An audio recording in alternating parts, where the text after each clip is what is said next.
So, let's open this one.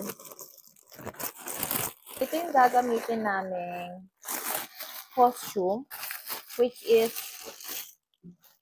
crochet na madalas ginagamit ko nung milestone ng anak ko, nung start to nung 1 up to present. So, hanggang 1-year-old niya.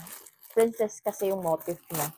Actually, guys, dito sa nirerentahan ko, meron din siyang panlalaki. So, kung medyo mas malaki na yung anak ninyo, i-check nyo kung meron silang available na sizes for your kids, for your toddler, for your baby. Brylas Culture. Sa Brylas Culture. Tama ba? Brylas Culture. Basta yun. Nilagay ko naman dito sa screen. So, for this month, ang ating in-avail is si Snow White. Ayan.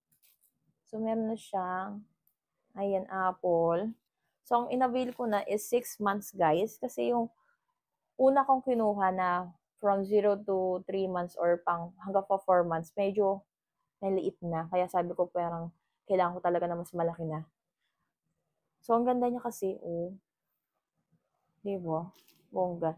So, meron na rin tong headwear at saka meron na rin siyang pang paa. Ito yung pang hair. So, bukas pa ako ma-milestone. So, ang per rent po dito is $250. Tapos may SF, syempre. So, any part of Metro Manila. Meron din ata for province. Kasi taga Cavite to. Yung nirerentahan ko na to. So, kagaya ko na nakaraan na uudlot-udlot yung pagma-milestone ko. So, kung gusto nyo mag-extend, 100 per day. So, kung may mga questions po kayo, just message her Facebook account and yun lang. Kung naghahanap kayo ng pang-milestone ng mga kids ninyo, ng mga ano nyo, so, message nyo lang po siya.